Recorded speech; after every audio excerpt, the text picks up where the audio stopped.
രാഹുലിനെ പുറത്താക്കി കഴിഞ്ഞപ്പോൾ ശ്വാസം ഒന്ന് നേരെ വീണോ? ഒരു സ്വസ്ഥതയാണ്. ഞങ്ങൾക്ക് അതിന് വലിയ ശ്വാസതടസ്സം ഉണ്ടായില്ല. കാരണം ആ ഇഷ്യൂ വന്നപ്പോൾ തന്നെ ഞങ്ങൾ രാഹുലിനോട് യൂത്ത് കോൺഗ്രസ് പ്രസിഡന്റ് സ്ഥാനം രാജിവെക്കാൻ ആവശ്യപ്പെട്ടു. സെക്കൻഡ്, അദ്ദേഹത്തെ ഞങ്ങൾ പാർട്ടിയിൽ നിന്ന് സസ്പെൻഡ് ചെയ്തു, പാർലമെന്ററി പാർട്ടിയിൽ നിന്ന് സസ്പെൻഡ് ചെയ്തു.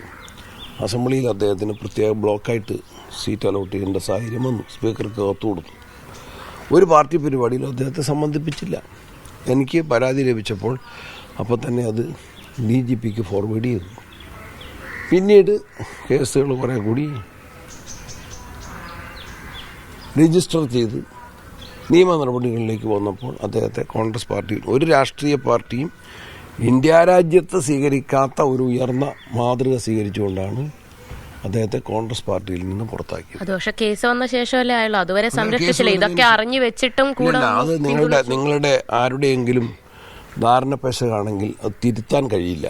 കേസ് വന്നപ്പോൾ സംരക്ഷിക്കുകയല്ല ചെയ്തത്. വാർത്ത വന്നപ്പോൾ തന്നെ അദ്ദേഹത്തെ, ഞാൻ നേരത്തെ പറഞ്ഞ 3 കാര്യങ്ങൾ, യൂത്ത് കോൺഗ്രസ് പ്രസിഡന്റ് സ്ഥാനത്തുള്ള രാജി, പാർട്ടിയിൽ നിന്നുള്ള സസ്പെൻഷൻ, പാർലമെന്ററി പാർട്ടിയിൽ നിന്നുള്ള പുറത്താക്കൽ, ഇതെല്ലാം ചെയ്തിരുന്നു. അതൊരിക്കലും തിരികെടുത്തിട്ടില്ല. സസ്പെൻഷൻ റദ്ദ് ചെയ്തിട്ടില്ല. പാർലമെന്ററി പാർട്ടി തിരികെ പ്രവേശിച്ചിട്ടില്ല. യൂത്ത് കോൺഗ്രസിന് പുതിയ പ്രസിഡന്റ് വേറെ വന്നു. ഏതെങ്കിലും പാർട്ടി പരിപാടിയിൽ ഔദ്യോഗികമായിട്ട് ഞങ്ങളുടെ ആരുടെയും കൂടെ എവിടെയും വന്നിട്ടില്ല. പിന്നെ കേസ് പോലും ഇല്ലാത്ത ഒരാളെ ഇത്രയും ചെയ്ത പാർട്ടിയാണ് കോൺഗ്രസ്. കേസ് വന്നപ്പോൾ അതിനും തുടർ നടപടി സ്വീകരിച്ച് പാർട്ടിയിൽ നിന്ന് തന്നെ പുറത്താക്കി.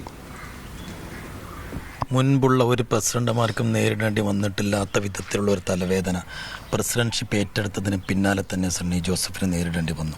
എങ്ങനെയാണ് ഈ വിഷയം കൈകാര്യം ചെയ്തത്? ആ ഒരു സമയം എങ്ങനെ കടന്നുപോയി? ഞാൻ ഒറ്റയ്ക്കൊന്നുമല്ല. മുൻപുള്ള പ്രസിഡന്റുമാർ ഓരോ കാലത്തിൽ വരുന്ന പ്രയാസങ്ങളോ പ്രശ്നങ്ങളോ വെല്ലുവിളികളോ എല്ലാം കോൺഗ്രസിൻ്റെ അകത്ത് കൂട്ടായിട്ടാണ് നേരിടുന്നത്. ഞാനിപ്പോൾ രാഹുൽ മാക്കൂട്ടത്തിനെ സസ്പെൻഡ് ചെയ്യാൻ തീരുമാനിച്ചത് ഞാനും പ്രതിപക്ഷ നേതാവും ഒരു 25ഓളം കേരളത്തിലെ കോൺഗ്രസിൻ്റെ മുതിർന്ന നേതാക്കന്മാർ, അത് മുൻ KPCC പ്രസിഡന്റുമാരുണ്ട്, വർക്കിംഗ് കമ്മിറ്റി മെമ്പർമാരുണ്ട്, വർക്കിംഗ് പ്രസിഡന്റുമാരുണ്ട്, സീനിയർ ലീഡേഴ്സ്, അവരെല്ലാമായിട്ട് ചർച്ച ചെയ്ത് ഒറ്റ സ്വരത്തിലാണ് രാഹുൽ മാക്കൂട്ടത്തിനെ സസ്പെൻഡ് ചെയ്തത്. ഒറ്റ സ്വരത്തിലാണ്. അതേപോലെ തന്നെ ഈ വിഷയം കുറേ കൂടി രൂക്ഷമായപ്പോൾ ഇപ്പോൾ ഈ നിലപാട് സ്വീകരിച്ചതും എല്ലാവരുമായിട്ട് ഞാനും പ്രതിപക്ഷ നേതാവ് ആശയവിനിമയം നടത്തി ഒന്നിച്ചെടുത്ത തീരുമാനമാണ്. അതുകൊണ്ട് എനിക്ക് പ്രത്യേകിച്ചൊരു ബർഡനോ തലവേദനയോ ഒന്നും ഉണ്ടായിട്ടില്ല. പിന്നെ സമയം കുറച്ച് ചിലവഴിക്കേണ്ടി വരും. ആൾക്കാരുമായിട്ട് ഫോണിൽ വിളിച്ച് സംസാരിക്കുമ്പോഴും മാധ്യമങ്ങളുടെ കുസൃതി ചോദ്യത്തിനും കാര്യങ്ങൾ അറിഞ്ഞുകൊണ്ട് തന്നെ കാര്യങ്ങളെ വളച്ചൊടിക്കുന്ന ചോദ്യത്തിനും ഉത്തരം പറയാൻ കുറച്ച് സമയം ചിലവഴിക്കും. അത്രയേ ഉള്ളൂ.